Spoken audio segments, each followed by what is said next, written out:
Indonesia kembali diguncang gelombang kerusuhan yang mengingatkan pada memori kelam 1998. Dari tewasnya driver ojol, bentrokan mahasiswa aparat, penjarahan rubah pejabat, hingga jatuhnya korban jiwa. Situasi kini kian tak terkendali.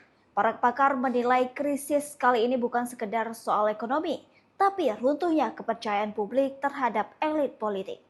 Inilah hot topik terhangat terkait isu-isu di nasional dan internasional yang berdampak signifikan terhadap kita semua. Penjarahan rubah pejabat dan runtuhnya legitimasi pemerintah. Krisis 1998 di depan mata. Gelombang kerusuhan yang merebak di berbagai kota dalam beberapa hari terakhir menimbulkan kecemasan nasional. Penjarahan rubah pejabat, bentrokan aparat dengan mahasiswa, hingga jatuhnya korban jiwa mengingatkan publik pada memori krisis 1998. Pertanyaan besar kini menggantung, apakah Indonesia tengah menuju arah yang sama? Awalnya, gelombang protes dipicu oleh insiden tewasnya pengemudi ojek online Afan Kurniawan yang dilindas kendaraan taktis Brimob di Jakarta. Peristiwa itu menyulut kemarahan warga yang dengan cepat menyebar ke Yogyakarta, Makassar, Surabaya, Pekanbaru, Semarang, hingga Bali. Dalam hitungan hari, protes berubah menjadi bentrokan berdarah. Mahasiswa Universitas Amikom Yogyakarta Reza Sendi Pratama tewas setelah bentrok dengan aparat di sekitar Polda Daerah Istimewa Yogyakarta. Di Makassar,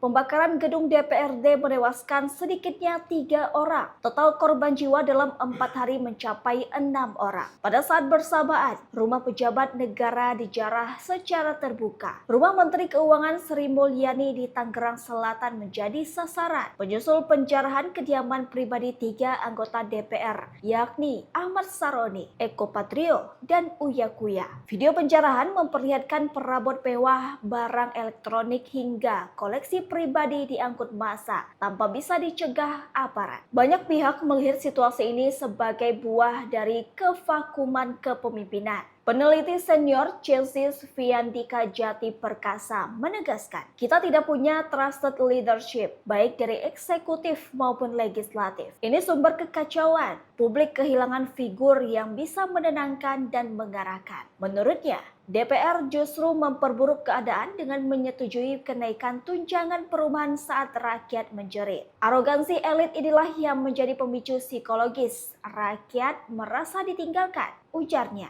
Ia menambahkan bahwa pola kerusuhan 2025 mirip dengan 1998, di mana krisis ekonomi dipertemukan dengan ketidakpekaan elit politik. Sosiolog Universitas Indonesia, Musni Umar, menilai amarah publik tidak hanya didorong faktor ekonomi, melainkan juga rasa ketidakadilan sosial. Penjarahan rumah pejabat adalah simbol perlawanan. Publik merasa pejabat hidup mewah di tengah penderitaan rakyat. Ini bukan sekedar kriminalitas, tapi ekspresi frustasi. Katanya, dari sisi ekonomi, sinyal bahaya juga muncul. Ekonom Shelius Bima Yudhistira memperingatkan bahwa kombinasi instabilitas politik dan ekonomi bisa menjadi prakrisis multidimensi. Pasar saham terguncang, rupiah tertekan, investor wait and see. Jika tidak ada perlombaan kebijakan, skenario pemulihan bisa berbentuk huruf L, stagnan dalam jangka panjang, ujarnya. Ia membandingkan dengan krisis global 2008 atau pandemi 2020 yang tidak menimbulkan gejolak politik sebesar ini. Artinya tekanan sosial sudah lama menumpuk. Krisis ekonomi kali ini berpotensi lebih kompleks dari 1998. Tambahnya, ekonom Indef Tauhid Ahmad menyatakan bahwa APBN yang terlalu berat pada program populis mempersempit ruang fiskal.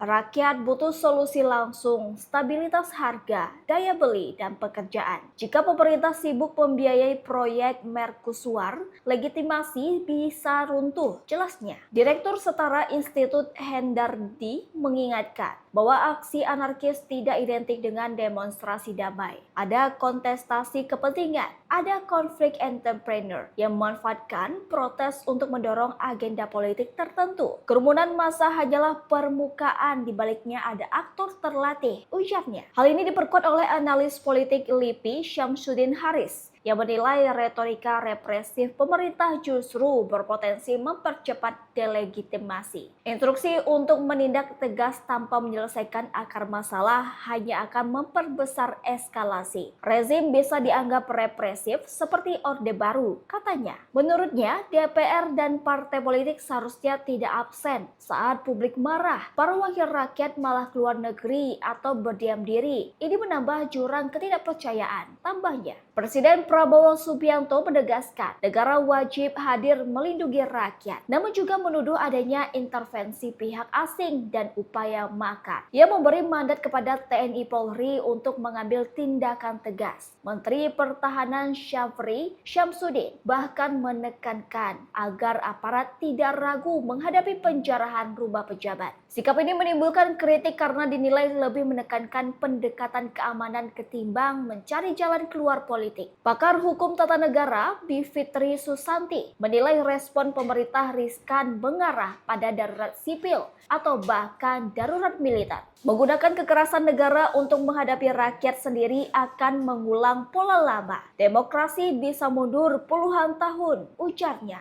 Sejumlah pakar menilai ada kemiripan pola antara 2025 dan 1998, krisis ekonomi, amarah publik, runtuhnya legitimasi elit hingga munculnya penjarahan. Bedanya, kondisi ekonomi makro Indonesia saat ini relatif lebih kuat dengan cadangan devisa yang besar dan sistem perbankan lebih sehat. Namun Profesor Ariel Herianto dari Australian National University mengingatkan bahwa krisis 1998 bukan semata ekonomi. Yang menjatuhkan rezim bukan rupiah yang jatuh, melainkan runtuhnya legitimasi politik. Jika pemerintah gagal menjaga kepercayaan publik, sejarah bisa berulang meski fondasi ekonomi lebih baik, ujarnya. Tribuners, solusi krisis saat ini bukan hanya soal stabilitas harga dan rupiah, melainkan juga rekonsiliasi sosial politik. Pemerintah didesak untuk beberapa hal mendesak, seperti merombak tim ekonomi dan postur APBN agar lebih berpihak pada daya beli rakyat ketimbang proyek populis. Kemudian, menghentikan pendekatan represif dan membuka ruang dialog dengan mahasiswa, buruh, serta elemen masyarakat sipil. Di lain sisi, mendesak untuk mengembalikan fungsi DPR sebagai representasi rakyat, bukan sekedar pelindung elit politik. Yang tak kalah pentingnya adalah memastikan akuntabilitas aparat dalam mengusutkan kasus-kasus kematian demonstran. Tanpa langkah-langkah itu, Indonesia berisiko mengulangi krisis 1998 dalam wajah baru, yakni krisis kepercayaan.